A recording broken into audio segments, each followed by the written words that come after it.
Chapter 21. Cole drove himself hard after Edwin and Garvey left, staying busy every waking minute of each day.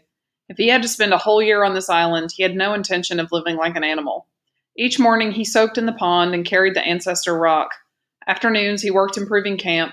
At night he slept like the dead. By the time Edwin visited next, Cole had built a table, a chair, and a bed frame for an old foam mattress that was part of his supplies. He made the furniture from driftwood, nails, and scraps left over from the cabin. He also started collecting armlooms of firewood, cutting and splitting the wood with a small handsaw and hatchet, and stacking it in a straight pile against the cabin. Over the top, he placed strips of leftover plywood and a tarp. For a bathroom, he dug a big hole among the trees. When the hole filled, he would cover it with dirt and dig a new one.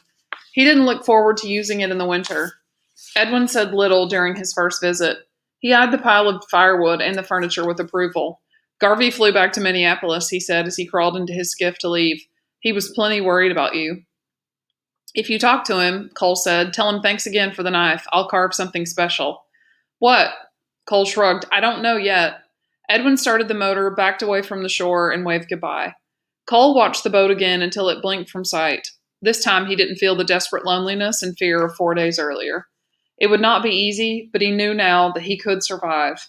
Instead of returning to the cabin, he headed around the shoreline to hike and think. Wandering along the grassy flats above shoreline, a mile from camp, he came upon a huge driftwood log.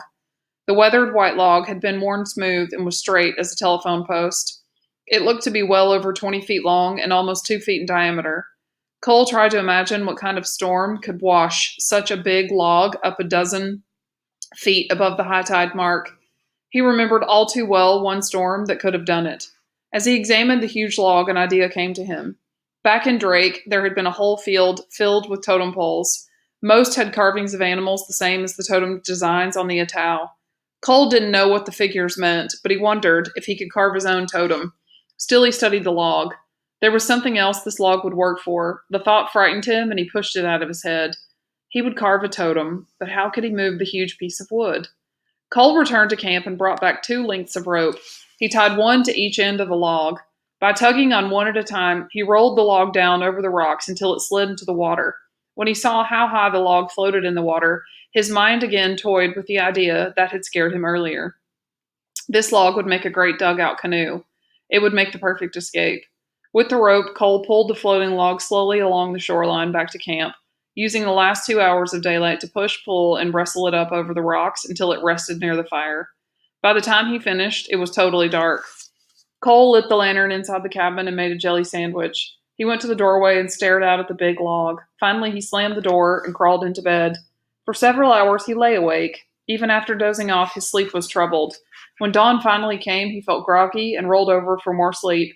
It wouldn't hurt to skip the pond just one morning.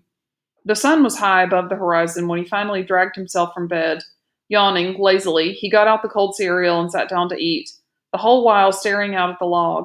If he carved a canoe, it wouldn't have to mean he planned to escape. Maybe he would use it for fishing, he told himself. But Cole knew that was a lie. He finished his dish of cold cereal, then walked out to the log. He picked up the hatchet and began swinging hard, shaping a bow. A bow.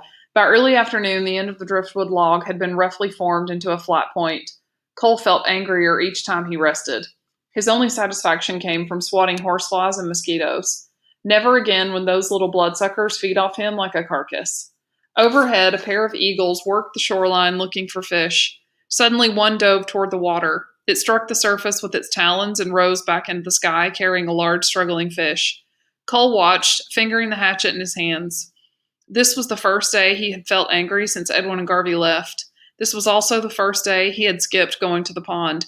He spit at the wood shavings. He had just slept badly, he told himself. Again, Cole knew he was lying. He had slept poorly because he had considered making a canoe instead of a totem. Taking a deep breath, he lifted the hatchet and began striking the center of the log.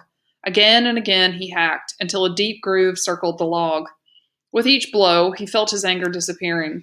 When the log could no longer be used as a canoe, Cole pulled out the knife Garvey had given him and began whittling and shaping the deep groove into an eagle's head. As he carved, he thought about the eagles he had seen and why they were such proud and powerful hunters. He continued carving until dark. After eating supper and cleaning up, Cole went out to the fire pit and built a fire. He waited patiently until the flames burned high, then began to dance the eagle dance. Around and around the fire he circled, his arms spread like wings, banking left and right. Tonight he soared on the thermals and the air currents, seeing that only an eagle could see. After a long dance, Cole finally sat on a stump near the fire to catch his breath. His thoughts still moved high above the trees. He wished that somehow he could always stay part eagle in his mind. How could he remember to stay strong and proud, seeing everything in life differently from a distance? As Cole sat staring at the flames, it began to drizzle, and finally he got up and went inside the cabin. The dance had helped to ease the stiff pain in his hip and arm. When he fell asleep that night, he slept hard and dreamed of soaring high.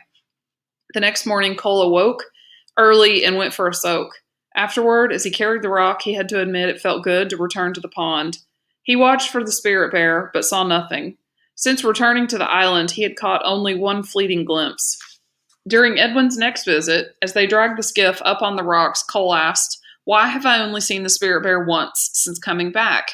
I've seen plenty of tracks, but last time I was here, I saw it a bunch of times, especially after I got mauled." Edwin lifted a heavy box of supplies and headed toward the cabin.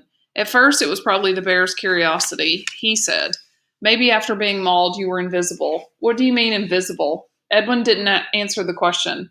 "Have you finished your schoolwork?" he asked. Cole nodded and handed Edwin his completed lessons. "Any mail?" Edwin folded the homework into his jacket pocket. "There's been mail, but we're not allowing you any contact with the outside world." "I can tell you this," Garvey said. "Your mom calls him almost every day to ask how you're doing." Cole held back his emotions. "I think of her too. How's Dad?" Edwin shrugged.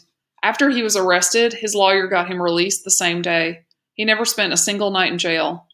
"Will I ever have to live with him again?" Cole asked. "I can't answer that question," Edwin said. "How is Peter?" "Not well. Garvey says his bouts of depression keep getting worse. I wish I could help him somehow."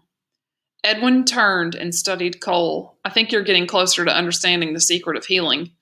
Entering camp, Edwin spotted the totem Cole was carving and walked over to see it. First, he examined the tapered butt of the log, then the half-carved eagle. His voice turned hard. "It looks like you tried to carve a canoe." Staring down at the ground and speaking almost in a whisper, Cole said, "I started making a canoe, but I knew that was wrong, so I cut this deep groove so I couldn't try again. When I started carving the eagle, I finally slept good." Cole ended by telling about his eagle dance and what he had learned. "Are you mad at me?" he asked. "I'm proud that you carved a totem and were honest with me," Edwin said. Cole paused. "You said I wouldn't heal all the way until I discovered one thing. Can't you just tell me what that is? I don't feel like I'm healing at all." Edwin shook his head. "You'll discover what it is when you're ready to understand." "Then tell me this," Cole said. "What are totems for?" "They tell ancestry," Edwin explained, "and they tell stories." "But how come they mostly have animals? Animals are symbols. Tlingit tribes have two divisions, the ravens and the wolves. Closely related members form smaller clans. I'm from the Killer Whale clan." "I'm not Indian," Cole said. "Does that mean I can't carve a totem?" Edwin chuckled. "Indians don't own the trees or the right to carve. Carve anything you want. Your totem is your story, your search, and your past. Everybody has their own. That's why you carve. That's why you dance the dances. That's why you live life, to discover and create your own story." Cole listened quietly, then spoke. "I haven't created much of a story yet. I tried last week to dance the dance of anger, but I felt awkward, like I was pretending. You'll dance that dance when you're ready. When will that be?" "You'll know."